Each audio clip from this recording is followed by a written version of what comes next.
Hello students, welcome to our mains current affair session, जिसमें आज हम डिस्कस करने वाले हैं कि क्यों अभी रिसेंटली अमेरिका ने नॉर्थ कोरिया के ऊपर सैंक्शंस लगाए हैं। पहली दफा ऐसा हुआ है कि उनके वेपन प्रोग्राम पर भी यूएसए ने सैंक्शंस लगाए हैं। बहुत बार इससे पहले इकोनॉमिक सैंक्शंस तो यूएसए लगा चुका है, लेकिन ये पहली दफा है कि उनके वेपन प्रोग्राम पर भी यूएसए ने सैंक्शंस लगाए हैं। ठीक है, तो जानेंगे कि क्यों अमेरिका हमेशा ही नॉर्थ कोरिया की पॉलिसीज को अपोज करता है। इसी कंटेक्स्ट में समझेंगे कोरियन वॉर को, किस प्रकार से कोल्ड वॉर पीरियड में बिग पावर्स ने इंटरफेयर किया और दो देश, जो एक यूनाइटेड किंगडम हुआ करता था कोरिया का, वो दो देशों में बट गया, north Korea and south Korea. ठीक है, तो चलिए स्टूडेंट शुरू करते हैं आज का सेशन। सबसे पहले समझेंगे कि अभी रिसेंटली क्या हुआ है। तो रिसेंटली अभी क्या है, जो वेपन प्रोग्राम है, लगातार नॉर्थ कोरिया की तरफ से मिसाइल जो है वो टेस्ट किए जा रहे थे। ठीक है, यूनाइटेड नेशन के द्वारा जो रेजोल्यूशन पास किए गए हैं उसको भी नॉर्थ कोरिया अपोज कर रहा है। ठीक है, जहां पे डीमिलिटराइजेशन या डीन्यूट्रलाइजेशन की बात की जा रही है मिसाइल्स और आपके बड़े आर्म्स की। ठीक है, तो दूसरी तरफ नॉर्थ कोरिया लगातार मिसाइल्स को जो है टेस्ट किया जा रहा है। तो इसी बात को ध्यान में रखते हुए यूनाइटेड स्टेट ऑफ अमेरिका ने नॉर्थ कोरिया पर उनके वेपन प्रोग्राम पर सैंक्शंस लगाए हैं। ठीक है, मतलब किसी भी प्रकार का सपोर्ट उनको नहीं देंगे। चलिए, अभी इसी कंटेक्स्ट में हम समझेंगे कोरिया का जो वॉर हुआ था। ठीक है, और फर्दर जानेंगे कि क्यों आपके जो यूएसए है, स्पेशली यूएसए पावर ब्लॉक जो है, वेस्टर्न नेशंस है, वो नॉर्थ कोरिया की सभी पॉलिसीज को अपोज करते हैं। ठीक है, सो थोड़ा सा अगर आप मैप में देखें, सबसे पहले जानते हैं कि भाई कोरिया है कहां पे। So this is basically the Korean peninsula. ठीक है, जो कि आपके दो बड़े देशों के बीच में आता है, चाइना एंड जापान। जापान के साथ जो कोरिया है, बीच में सी ऑफ जापान आता है। और अगर हम चाइना वाली साइड देखें तो चाइना के साथ कोरिया के बीच में आता है येलो सी। तो प्रीलिम्स में स्टूडेंट बहुत बार ऐसे सवाल पूछे जाते हैं, आपको मैप पे अच्छी अंडरस्टैंडिंग होनी चाहिए कि किन देशों को येलो सी सेपरेट करता है या किन देशों को जो है सी ऑफ जापान जो है वो सेपरेट करता है। ठीक है, इस प्रकार से भी सवाल आते हैं। नाउ चाइना का एक अलग बहुत इतिहास रहा है, एक रिच कल्चर रहा है, same in the case with Japan. इन दोनों बिग पावर्स के बीच में पिछले 1000 सालों से जो कोरिया का कल्चर है वो अब बहुत ही फाइन तरीके से आगे बढ़ता रहा। एक अलग कल्चर, अपनी पहचान बनाने में कोरिया, या एक अलग उनका जो एम्पायर था वो स्टैब्लिश यहां पर हुआ। ठीक है, भले ही दोनों तरफ जो है बड़ी शक्तियां थी। ठीक है, तो इसके बावजूद भी कोरिया किंगडम जो है वो एग्जिस्टेंस में रहा था 1000 सालों तक, और एक अलग कल्चर का वहां पे जन्म हुआ। आज भी अगर हम बात करते हैं, ठीक है, कोरिया बहुत फेमस है, स्पेशली जो साउथ कोरिया है, के पॉप या के ड्रामा बहुत फेमस है पूरी दुनिया में। ठीक है, और लगातार बड़ी तेजी से इकोनॉमिकली भी बात करें इस पूरे रीजन में, तो साउथ कोरिया बहुत ही तेजी से ग्रो कर रहा है। ठीक है, सो ये भी ध्यान देने वाली बातें हैं। अब हुआ क्या कि 1910 में Japan occupied kingdom of Korea. अगर आपने वर्ल्ड हिस्ट्री पढ़ा है तो आपको पता होगा कि मंचूरिया रीजन जो है चाइना का, यहां तक कब्जा कर लिया था, और इसके तहत इसी में जो है जो किंगडम ऑफ कोरिया है वो भी आ जाता है। सो 1910 में जब कोरिया किंगडम को ऑक्युपाइड कर लिया जापान ने, तो यहां पर बहुत ही ऑप्रेसिव पॉलिसी को उन्होंने यहाँ पे फॉलो किया। यहाँ के जर्नल्स को यहाँ पे राइट्स किए बहुत ज्यादा। यहाँ पर they have looted the wealth of Korea, also try to destroy the culture of Korea, और बहुत ही एक्सप्लॉइटिव पॉलिसीज उन्होंने वुमेन चिल्ड्रन के अगेंस्ट फॉलो की थी। और यह एक बहुत बड़ा कारण है कि आज भी जो कोरियन गवर्नमेंट है या कोरियन लोग हैं बहुत ज्यादा जापान को पसंद नहीं करते हैं। देखिए, खटास रिलेशन में सिर्फ इंडिया पाकिस्तान के बीच ही नहीं है, बहुत से दुनिया के ऐसे रीजन्स हैं जहां पर इस प्रकार की जो है वो रिलेशंस खराब हमें देखने को मिलते हैं। तो same in the case with Korea and Japan, आज भी जो है रिलेशंस बहुत हेल्दी नहीं होते हैं। कई बार डिप्लॉयमेंट ऑफ शिप्स होता है आपके सी ऑफ जापान में, तो एक वॉर लाइक सिचुएशन यहाँ पे बन जाती है कोरिया और जापान के बीच में, या कई बार आपके चाइना के सीज भी जो है आपके येलो सी में आते हैं। ठीक है, तो भी जो है टेंशन एस्केलेट हो जाती है। अब हुआ क्या इसके बाद 1910 से लेके 1945 तक जो है ये आपका जापान रिजीम यहां पर रहा, ये जापान का शासन किंगडम ऑफ कोरिया पे रहा। बट 1945 कोल्ड वॉर पीरियड खत्म, सॉरी वर्ल्ड वॉर जो है सेकेंड वर्ल्ड वॉर, इसका अंत होता है, और इसी के साथ जापान का भी अंत होता है इस पूरे रीजन में। और यहां पर जो है यूएसएसआर यूएसए दोनों ही की फोर्सेस ने अपनी प्रेजेंस जताई, ठीक है, यहां से यूएसएसआर और यहां से सदर्न पार्ट से आपके यूएसए, क्लियर है। और जो आपकी जापान की फोर्सेस थी उनको यहां से हटाया, जापान के शासन को यहां से रिमूव कराने में सहायता की, ठीक है। अब हुआ क्या कि एक नए युग की यहां से शुरुआत हो जाती है, कोल्ड वॉर पीरियड, ठीक है। तो ये समझना अब जरूरी है कि भाई हुआ क्या, 1945 में सबसे पहले याल्टा कॉन्फ्रेंस की गई to decide the fate of कि भाई अगर अब फर्दर गवर्नमेंट कैसे होगी, किन किन देशों का यहाँ पे रोल रहेगा कोरिया में, ठीक है। क्योंकि कोरिया उस समय जो है दो भागों में विभाजित नहीं था, कोरिया बस उससे पहले तो यूनाइटेड कोरिया ही रहा था, ठीक है। लेकिन अब हुआ क्या कि भाई नॉर्दर्न साइड से जो आपका नॉर्थ कोरिया का रीजन आज हम देखते हैं, वहां पर यूएसएसआर का इन्फ्लुएंस बढ़ गया और सदर्न पार्ट में यूएसए का इन्फ्लुएंस बढ़ा हुआ था, या यूएस की जो पावर थी वहां पर ज्यादा स्ट्रांग थी। और एक और इंपॉर्टेंट बात हमें यहां पे समझने की जरूरत है, ठीक है, यहां पे समझने की जरूरत है कि चाइना जो है यहां पर जन्म हो रहा था कम्युनिज्म का। 1949 में आपके कम्युनिस्ट फॉर्म ऑफ गवर्नमेंट जो है सत्ता में आई, तो उसका भी फर्दर इन्फ्लुएंस जो है नॉर्दर्न कोरियन रीजन पर रहा। अब हुआ क्या कि भाई कोरियन जो था दो भागों में विभाजित उस समय फाइनल हुआ नहीं था, लेकिन एक इमेजिनरी बाउंड्री जो है 38 पैरेलल लाइन को मान लिया गया कि भाई ये जो है दो भागों में नॉर्थ कोरिया जो रीजन है ये डिवाइड होंगे, ठीक है। क्योंकि यहां तक जो है दोनों ही यूएसएसआर और यूएसए का इन्फ्लुएंस बना हुआ था। ये आप मैप में देख पाए तो यहां पर आप देख पाएंगे कि भाई ये 38 पैरेलल लाइन है, सदर्न पार्ट तक जो है यूएसए सपोर्टेड कोरिया था और नॉर्दर्न पार्ट में आपके यूएसएसआर सपोर्टेड कोरिया था। मतलब कम्युनिस्ट जो आपकी फॉर्म ऑफ आइडियोलॉजी है उससे इन्फ्लुएंस कोरिया था, ठीक है। जबकि साउथ कोरिया जो है कैपिटलिस्ट या लिबरल आइडियोलॉजी द्वारा सपोर्टेड था।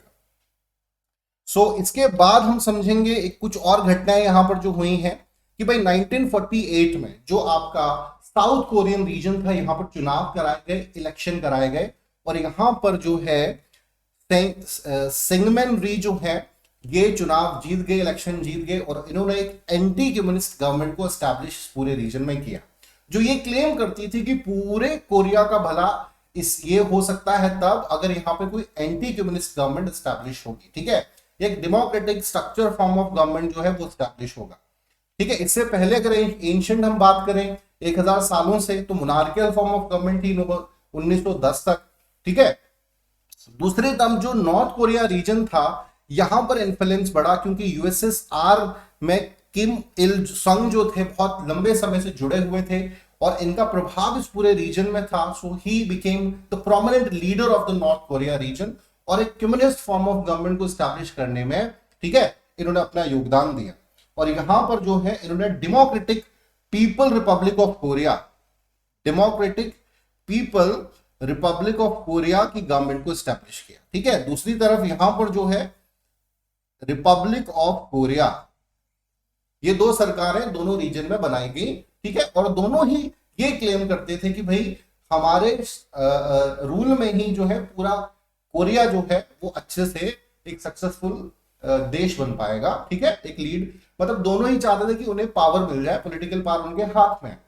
और इसी कहीं ना कहीं रशाकशी में ये हुआ कि एक कोरियन वॉर जो है वो हमें देखने को मिलता है।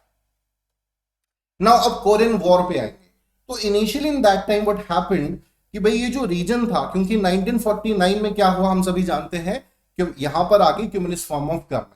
तो ये जो सरकार है कम्युनिस्ट फॉर्म ये भी इस पूरे रीजन को सपोर्ट करती थी, मतलब यहाँ की जो पॉलिटिकल पावर बनी है उसे सपोर्ट करती थी।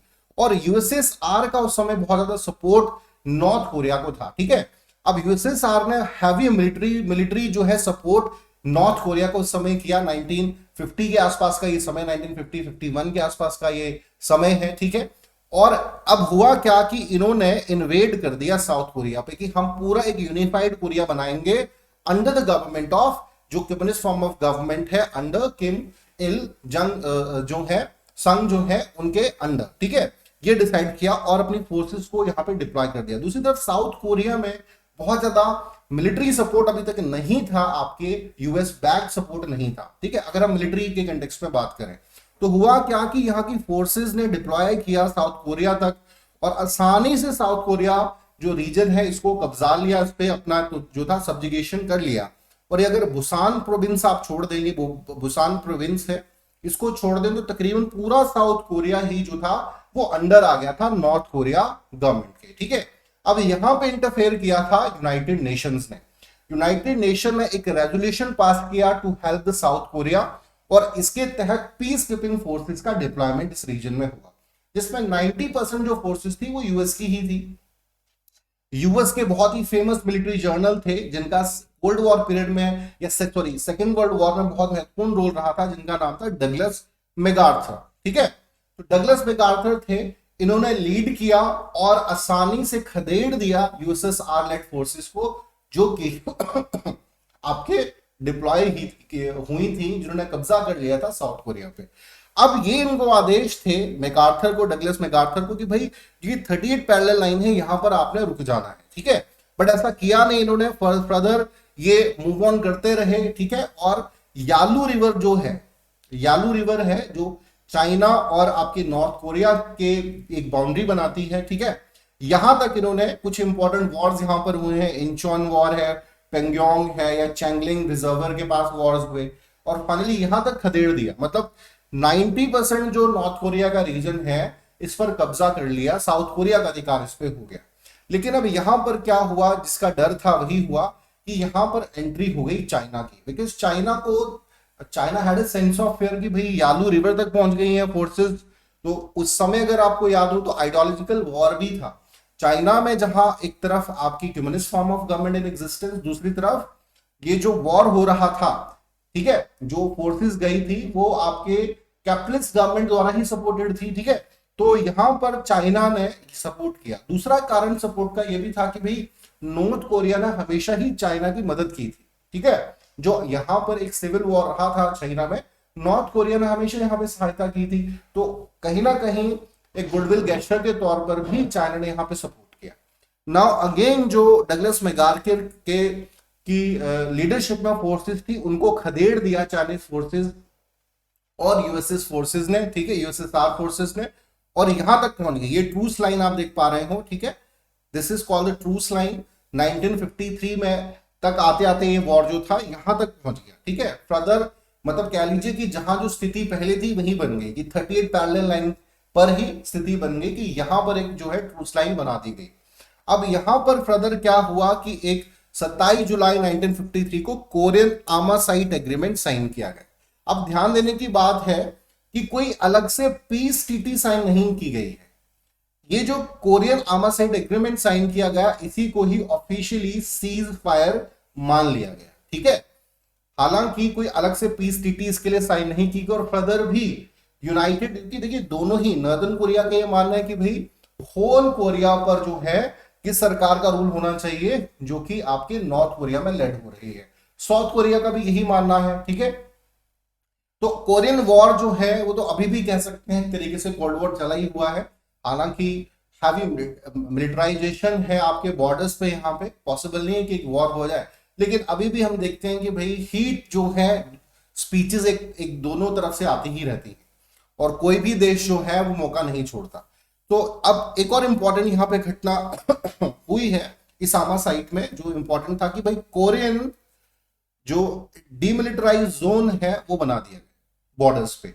अब यहाँ पे इंडिया का भी इंपॉर्टेंट रोल है। ये जो प्रपोजल था कोरियन डीमिलिटराइज जोन का, ये इंडिया ने यूनाइटेड नेशन में प्रपोज किया था, which was accepted by United nation, and further on the basis of this एक बॉर्डर्स यहाँ पे बना दिए गए। अब ये आपका है क्या कोरियन डीमिलिटराइज जोन जो है, इसमें ये कहा गया कि दोनों तरफ से 2-2 किलोमीटर का जो एरिया है वो डीमिलिटराइज जोन होगा। यहाँ पर किसी भी प्रकार की मिलिट्री मूवमेंट या ह्यूमन मूवमेंट यहाँ पर एक्टिविटी नहीं होगी। ठीक है, और हैवी फेंसेस यहाँ पे की गई हैं। एक इंपॉर्टेंट चीज आपको बता दूं, पूरी दुनिया में सबसे ज्यादा जो मिलिटराइजेशन बॉर्डर्स पर है वो इसी बॉर्डर पे, पूरी दुनिया में, even not in Kashmir, even not in Palestine, it is basically between north Korea and south Korea. ठीक है, 2-2 किलोमीटर मतलब 4 किलोमीटर का एक डीमिलिटराइज जोन बना दिया गया। ठीक है, चलो, तो आई होप स्टूडेंट आपको अच्छे से ये सारा समझ आया होगा। नाउ अब आते हैं, ये तो हमने बात कर ली कि भाई कोरियन वॉर की क्या पृष्ठभूमि थी, यूएसए और यूएसएसआर का इसमें क्या रोल रहा है, ठीक है। तो अगर शायद दोनों देशों का रोल नहीं होता तो शायद आज भी एक यूनाइटेड कोरिया ही एग्जिस्टेंस में होता, जो कि नहीं हो पाया। Now US north Korea conflict क्या है, क्यों यूएसए नॉर्थ कोरिया को अपोज करता है, ठीक है। अब देखिए 1949 में हम जानते हैं, सबसे पहले तो 1945 की बात कर लें कि यूएसए ने जो था आपके एटम बम्स को ड्रॉप किया था, न्यूक्लियर बम्स को ड्रॉप किया था आपके हिरोशिमा नागासाकी जापान में। तो उसके बाद से ही एक होड़ सी शुरू हो गई न्यूक्लियर वेपन्स को जो है बनाने की, और 1949 में यूएसएसआर ने भी टेस्ट फाइल किया सक्सेसफुली न्यूक्लियर टेस्ट को।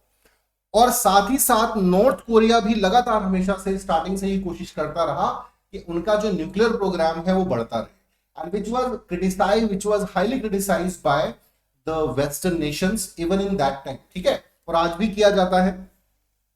सो यूएसए ने क्या किया, यूएसए का एक न्यूक्लियर अम्ब्रेला प्रोग्राम था, ये इनिशिएट किया था उस समय, जिसमें ये कहा गया था इस पूरे रीजन में कि अगर किसी प्रकार का न्यूक्लियर अटैक होता है, ठीक है, क्योंकि न्यूक्लियर अटैक के थ्रेट्स जो है लगातार नॉर्थ कोरिया की तरफ से मिल रहे थे, तो जो आपका यूएस है वो अलाइ नेशन को अंडर न्यूक्लियर अम्ब्रेला सपोर्ट करेगा।